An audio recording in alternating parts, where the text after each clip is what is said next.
Hi, and today we're going to be looking at changing a broken electrical socket. The process will include testing the socket to see if it's live, isolating the main power supply to it, testing it again to make sure it's now dead and safe to work on, removing the socket front, cleaning out the socket box behind, and replacing it with a new socket, fitting it back into place, instating the electric supply, and testing to make sure it's safe and working before we leave it. But before we do any of that, let me just say, I'm an electrician. I've been an electrician for 40 years. If you're not confident and happy to work on electrical appliances or electrical sockets and things like that, then don't touch it. I will guide you through how to make it safe, but it's up to you whether or not you want to do this. If you're uncertain in any way, shape or form, get in a professional to do it for you. This socket is not working on both sides. So one side is working, the other side is not. So what we're going to do is, first of all, we're going to test it with electrical testers. Now I'm going to show you three different types of ways of testing the electricity to see if it's on. The first way I have tested a socket is I have a plug-in tester. This not only tests the electric supply, but it will also tell you whether or not the wires are actually in the correct order in the back, or if there's anything missing. So we plug this in and then we turn it on. What we're looking for are two green lights and then a no light. There we have it. So we've got two green lights and no light on the end. That means the wiring's correct, but it's also showing me that the socket is live. The second way I've tested it is not as accurate and can give slightly false readings. And it's one of these light sticks. What happens is that when it comes near to electricity, the end will glow and it makes a little noise. There we go, end glowing. And it's making a very, very faint buzz noise. You possibly can't hear it. It might not be picking up on the microphone. They are good, but I don't rely on these. That's two methods of testing it, but you might not have these things at home. How else can you test it? Well, if you know the socket is actually working, why not just plug something in? Over here, I have a vacuum cleaner. Plug it in, turn it on and turn the vacuum cleaner on, and it makes a noise. I know now that socket's working. What I can do is I can leave that vacuum cleaner running and I can go and turn the circuit breaker off and see whether that stops the vacuum cleaner from working.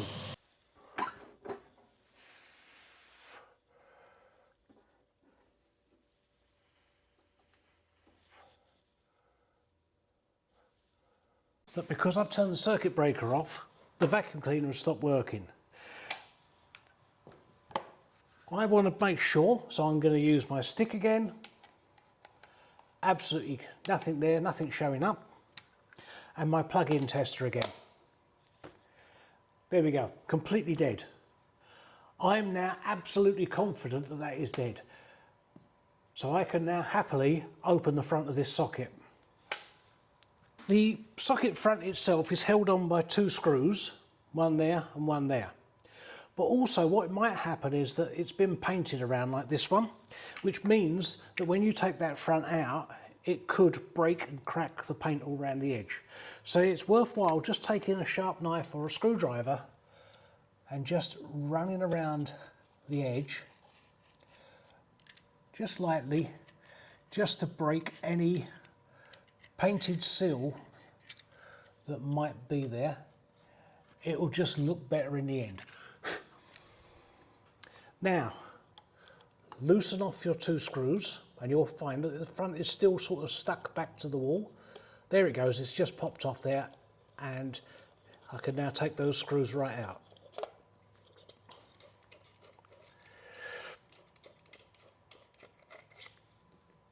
Keep them safe because you will need them to replace the socket. Sockets do come with new screws, but these screws are actually longer than the normal screws.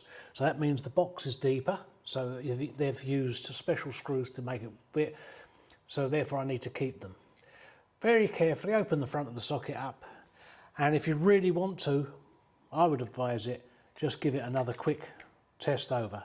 So what we're looking at in the back here, well, first thing is we've got lots of wires and it's all very confusing. But if we look at the back of the socket, and I'll try and, hang on, let's use the new socket.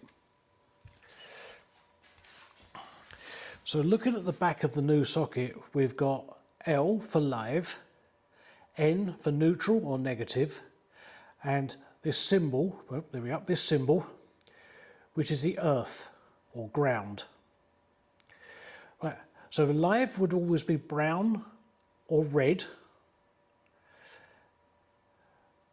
The neutral or negative will be blue or black, and the ground or earth will be green and yellow or just green.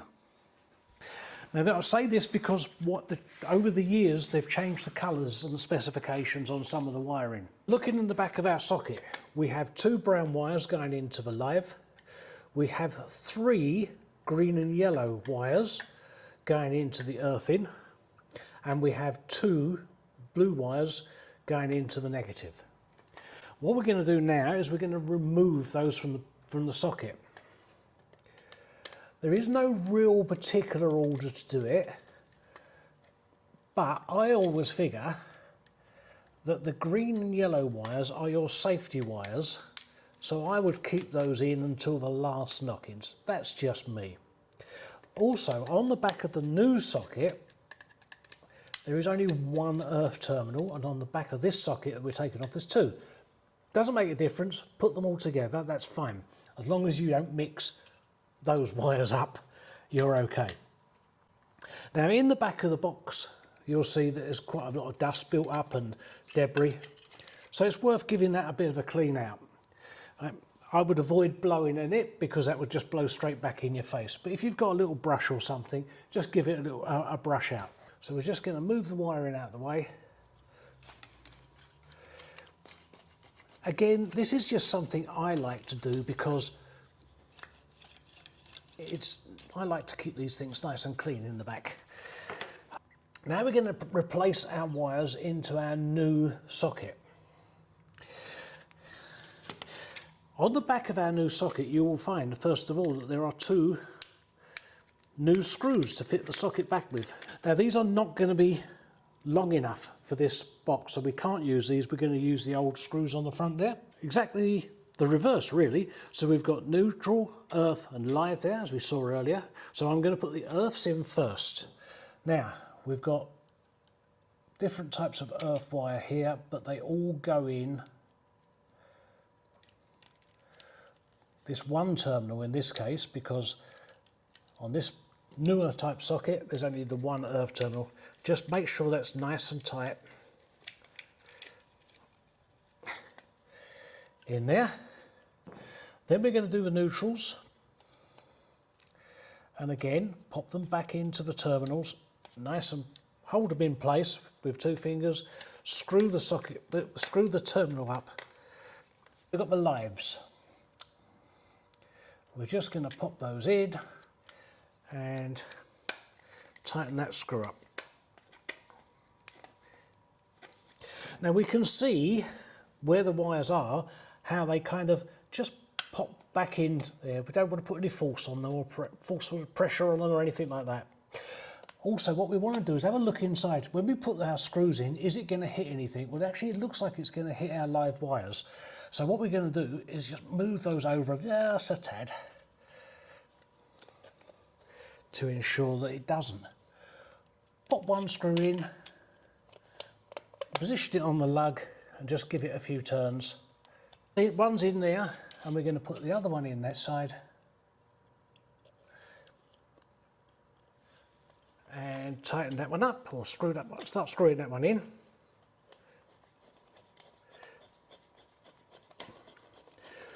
Okay, work them both in.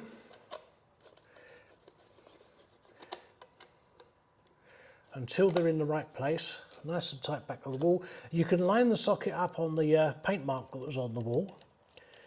I'm going to show you another way in a second that you can just make sure that your socket is straight.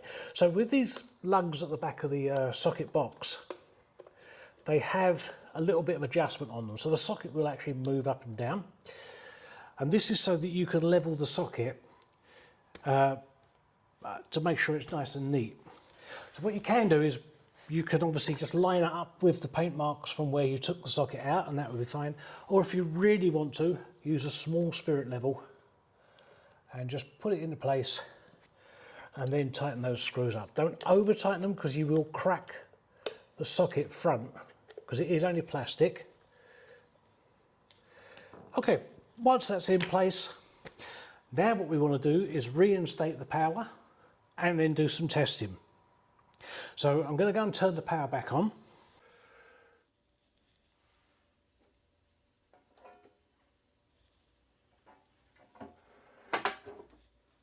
Turn the circuit breaker back on, and what we want to do now is to test this to make sure it's working. And when we do test it, we will test both sides, because that was the problem with the old socket, that one side wasn't working properly. So first of all, I'm going to use my plug-in tester, and what we expected is the two lights, which we've got.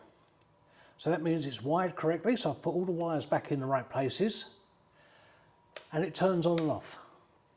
Take that out, we'll try it on the other side, and it shows again it's wired correctly, and it turns on and off. We can use our other tester if we've got our light tester, and that's buzzing a little bit louder this time, but it's there. Or, remembering of course, what we could do is just put our vacuum cleaner back in and it's working. So there you are, that's that done. It's a simple little job, but it scares the life out of a lot of people. I'm used to working with electricity, and as I said at the beginning, if you don't feel safe, don't feel confident, don't do it. Simple as that. Thank you very much for watching. I'll see you in the next film.